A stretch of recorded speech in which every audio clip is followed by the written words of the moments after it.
Hey everyone, it's Noah and welcome back to the channel. It's definitely been a while since I made a video. Recently in my business, I've been making a lot of changes, and since my channel is based around my business, I wanted to make sure everything was settled before making more videos. In the past few months, I've really been doubling down on buying inventory and sending it to Amazon FBA. I've stated this in the past, but it's more scalable and it allows me to control my business more because this way I'm buying product and I'm sending it into Amazon so I know exactly how many units I have. In this video, I want to go over a software called Wholesale Inspector and show you a little bit of a tutorial because it has helped me grow my business and has saved me a lot of time. As always, I don't recommend software on my channel that I am not using myself.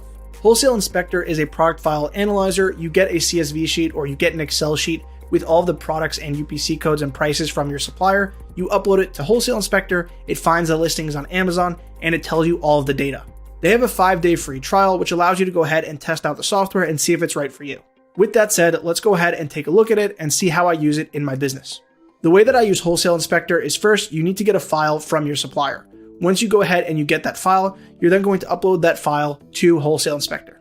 So the way that you upload a file is you're going to go ahead and you're going to drag the file into this space. Then it's going to show up with all of the columns, and you just need to map the right columns so that this way Wholesale Inspector knows where the UPC code is, where the cost is, etc. So here you can see that it already mapped it for me. It goes ahead and it takes a look at the column and it sees what the name is. So UPC code is G, etc. And then I'm going to go ahead and I'm going to just make sure everything is correct. So you can go through, just make sure it matches. And then I'm going to press create. Then it's going to scan all of the listings and then it's going to go ahead and show me the data. As you can see, it just completed all of those listings within less than a minute. So that was 2,600 products in less than around 10 seconds. Once your file is done being scanned, you're going to go ahead and click View Products. That's going to open up this page. From here, you are going to go ahead and you can sort through all of the data and you can add filters. You can go ahead and select which columns you want to see. And this is going to help you filter through all of the products so that you can find the ones that are profitable and the ones that are worth looking at. So the first thing that I like to do is I like to open up the Filters tab. In the Filters tab, there's a couple of things that I do. First is I'm going to add a net revenue, or you can add an ROI.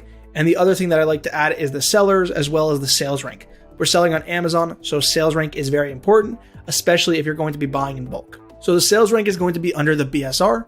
And from here, you can go ahead and you can add your filters. This is going to depend on the product that you're selling. So if you're selling toys, a sales rank of 200,000 is still going to be pretty good. However, if you're selling in a more niche category, then something that's 200,000 might not sell as well. So it is going to vary depending on what type of products you sell. The one that I always like to start out with is greater than or equals to 1. This way it's going to get rid of all of the listings that have a -1 or all of the listings that don't have a sales rank. And the next one I'm going to do is I'm going to do less than or equals to, and I start out at 500,000. I also drop ship. So again, it's going to depend on the type of products that you're selling as well as your business model. For FBA exclusively, I might set the limit at 200,000 and then I might work down from there. There are some good listings that you can find at higher sales ranks and they might not sell as well. However, if you can go ahead and you can sell a couple of units every single month and you're the only seller, that's guaranteed profit. After I complete the BSR, I then go to the ROI. And then in the ROI, what I like to see is I like to see that it's greater than or equal to 20%. Everyone has a different ROI that they like to set. I do sell items that are pricier, so I like to go ahead and set at least a 20% ROI, and then I will look through the results from there. Another thing that I like to do is I also like to set a profit minimum. I don't always do this. However, sometimes I do this depending on the supplier because I don't really want to sell or I don't want to focus on items that are $2 and I'm only going to be making 20 cents. Once all of those filters are applied, you're then going to be left with the products that meet your criteria. So I started with 2,609 products and now I'm left with 14. Now within those 14, you can see that there are a lot of columns. There's a lot of data here that you can work through. A lot of these data points are going to be useful. However, a lot of these data points are not useful. So if you want to get rid of them, one thing that you can do is you can go to columns and you can turn off the columns that you don't want to see, and then those will disappear. Now let's take a look at a lot of the great data points that Wholesale Inspector shows you. What I like about Wholesale Inspector is it shows you a lot of data right here. So I also use Scan Unlimited. Scan Unlimited is great. It's extremely fast and it's extremely easy to use. However, it doesn't show you every data point that Wholesale Inspector shows. So let's go ahead and let's take a look at those data points so that you know what you're looking for. So the first thing that I look at when I'm looking at items is I always look at the image. That's going to allow me to know what the item is.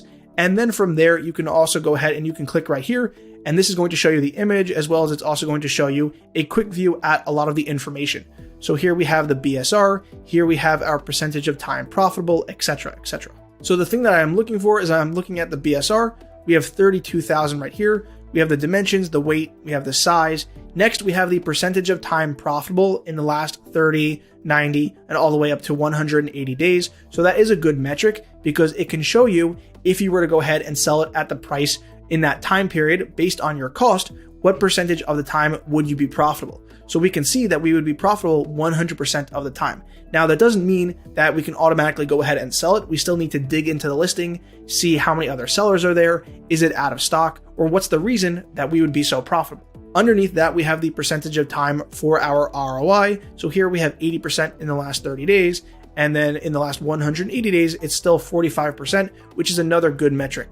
Underneath that, you have a lot of information. So here you have the price in the last 30 days, the average price in the last 90 days, and here's the BSR. So as you can see, it's showing you a lot of data points that are extremely helpful that you would generally go ahead and you would use other software to see, but Wholesale Inspector shows you them all right here. Here we have the number of sales rank drops, as well as we have the lowest BSR, and we also have the average BSR over the duration of 30 days, 60 days, etc., etc. So this is, for all accounts and purposes, a very well-selling item. In the last 90 days, the sales rank has dropped 160 times. So usually that equates to a sale, which means that it's gotten 160 sales in the last 90 days. Based off the current price and our cost, we would be making around $10 per sale. So if we would have gotten all 160 of those sales, we would have made $1,600 in profit. After I look at a listing on here, another thing that you can take a look at is you can take a look at the competition. So the number of sellers, competitive sellers, as well as you can also add notes to a listing. So what I would do is I would go ahead and I would take this item. First, I would check the supplier's website to see if it's in stock. That's really important. And then I can go ahead and I can add a note saying it is in stock, it isn't in stock, it's coming back in stock, etc. And then from there, once everything on this item checks out, I can go ahead and I can star this item so that I can always come back to the ones that I have identified as potential ones that I want to look further into.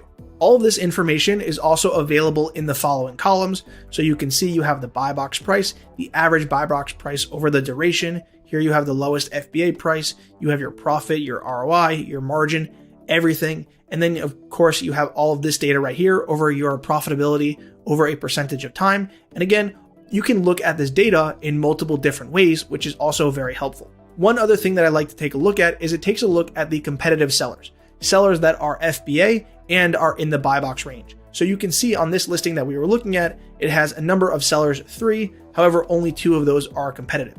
So we can see based off of how many competitive sellers, if we were to add ourselves, how many sales could we theoretically get? So this listing is getting an estimated 120 sales a month.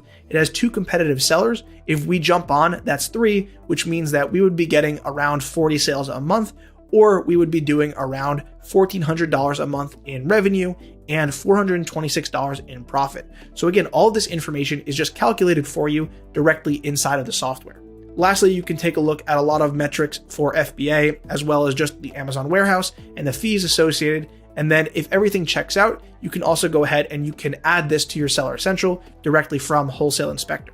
I repeat this process for each of the other listing. I take a look at the image, make sure the listing matches, and then I go ahead and I quickly take a look at the data and I go through all of this. I take notes and I repeat this for all of the listings. After I repeat this process, I go through the listings that I've marked and I do further investigation and product research on the Amazon platform using software like Keepa as well as Ace and Zen. And I have a further video that shows how to use those softwares specifically. A couple of other features that Wholesale Inspector has is that you can schedule files. So if you want to go ahead and schedule files to go ahead and scan them at a future date, you can go that and do that here. You have file maps. So this is where all of the columns are mapped to, and it keeps that data.